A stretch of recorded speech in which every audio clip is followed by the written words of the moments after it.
کبھی کبھار ہمیں ایسا لگتا ہے جیسے ہماری ساری دعائیں رد ہو گئی ہیں، جیسے اللہ ہماری دعائیں سن نہیں رہا، جیسے اللہ ہم سے پیار نہیں کرتا، اور یہ سوچتے سوچتے ہی ہم اللہ سے اتنا دور ہو جاتے ہیں کہ ہمیں خود بھی پتہ نہیں چلتا۔ پھر نہ رونقیں متاثر کرتی ہیں اور نہ کہیں سکون ملتا ہے۔ وجود ایک ہی لمحے میں تمام جذبوں سے خالی ہو جاتا ہے۔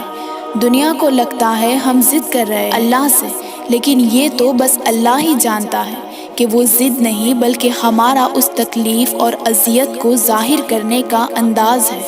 اور اللہ تو دعائیں کبھی رد کرتا ہی نہیں ہے۔ وہ کہتا ہے تم جیسا میرا گمان کرو گے ویسا ہی مجھے پاؤ گے۔ اگر تم ایسا سوچو گے کہ وہ تم سے بات نہیں کرتا تو تم کبھی بھی اس سے سن نہیں پاؤ گے، اور اگر تم ایسا گمان کرو گے کہ وہ میری دعائیں سنے گا تو یقین کرو وہ وہاں سے معجزے کرے گا جس کا تم نے کبھی سوچا بھی نہیں ہوگا۔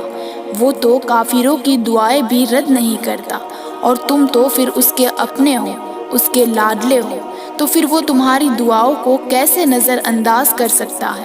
وہ تمہارے گمان سے، تمہاری سوچ سے کئی زیادہ رحیم ہے۔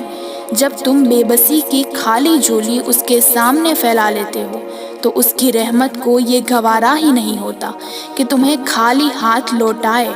وہ سن لیتا ہے، جان لیتا ہے، قبول کر لیتا ہے۔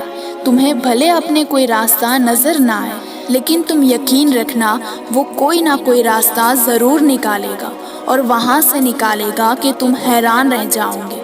اور محبت لفظ تو بنا ہی اللہ کے لیے ہے، تو تم نے یہ سوچ بھی کیسے لیا کہ وہ تم سے محبت نہیں کرتا؟ بس تم اس کی محبت محسوس نہیں کر پاتے۔ اگر محسوس کرو گے تو یقین کرو تمہارا دل اس کی محبت سے پھٹ جائے گا۔ اسی سے مانگو، ایک بار نہیں، دو بار نہیں، بار بار مانگو۔ اب تک مانگو جب تک وہ قبول نہیں کر لیتا، تب تک گر گڑاؤ جب تک وہ کن نہیں کہہ دیتا۔ تم اس کی محبت کی لاج رکھو، پھر دیکھو وہ کیسے تمہاری یقین کی لاج رکھتا ہے۔ اس سے زیادہ پیارا نہ کوئی تھا، نہ کوئی ہے، اور نہ کوئی ہوگا۔ وہی ہے مہربان بھی، رحمان بھی، وہی ہے الجبار بھی۔ وہ وقت سے لے کر نصیب تک وہ سب بدل دے گا، بس انتظار کرو۔ کچھ لوگ اس لیے بھی دعا مانگنا چھوڑ دیتے ہیں کہ وہ سمجھتے ہیں کہ نصیب تو لکھا جا چکا ہے، تو ہوگا وہی جو نصیب میں ہوگا۔ لیکن کبھی یہ سوچا ہے کہ اگر نصیب کا لکھا ہی سب کچھ ہوتا تو اللہ دعا مانگنے کا اختیار دیتا کیا؟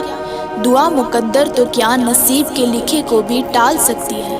ہاں، نصیب لکھا جا چکا ہے، لیکن یقین مانو دعا نصیب کو بدلنے کی بھی طاقت رکھتی ہے۔ دعا تو پہاڑ کو اس کی جگہ سے سرکا سکتی ہے۔ دعا تو دو بچھڑے ہوئے کو ملا سکتی ہے۔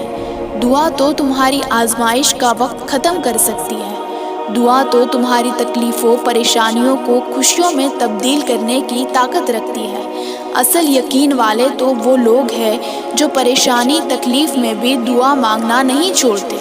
لوگ لاکھ کہے یہ ممکن نہیں، تمہارے نصیب میں نہیں، لیکن وہ پھر بھی دعا مانگنا نہیں چھوڑتے۔ جانتے ہو کیوں؟ کیونکہ ان کا یقین اللہ پر پختہ ہوتا ہے۔ انہیں اپنے مشکل وقت سے زیادہ اللہ پر اعتماد ہوتا ہے کہ اللہ ہے نا ساتھ، وہ بھلا کیسے کسی کے ساتھ غلط کر سکتا ہے۔ اور بعض لوگ ایسے بھی ہوتے ہیں جو مشکل وقت میں دعا نہیں مانگتے، مایوس ہو جاتے ہیں اللہ سے، کیونکہ وہ اپنے مشکل وقت کو کبھی نہ ختم ہونے والا سمجھ لیتے ہیں، جبکہ اللہ پاک قرآن میں فرماتے ہیں بے شک ہر مشکل کے ساتھ آسانی ہے۔ مشکل وقت میں بھی دعا مانگنا نہ چھوڑیں۔ وقت آپ کے ہاتھ میں نہیں، لیکن وقت کو بدلنے کا اختیار ہے آپ کے پاس، دعا سے۔ یہ نہ سوچے کہ وہ نہیں دیکھ رہا ہے، نہیں سن رہا۔ ارے وہ شہرک سے زیادہ قریب ہے۔ وہ کیسے آپ کی تکلیف سے بے خبر ہو سکتا ہے؟ وہ دیر کر سکتا ہے لیکن رد نہیں کر سکتا۔ وہ سب جانتا ہے، سب سنتا ہے۔ وہ دیر کر سکتا ہے لیکن رد نہیں کر سکتا۔ اسے پسند ہے تمہارا مانگنا، اسے اچھا لگتا ہے تمہارا فقط ایک اسی ذات کے آگے ہاتھ پھیلانا۔ دعا نہ بھی مانگی جا رہی ہو تو صرف ہاتھ اٹھا لیا کرو، اس کے آگے رو لیا کرو، کیونکہ یہ آنسو کی بھی زبان ہوتی ہے۔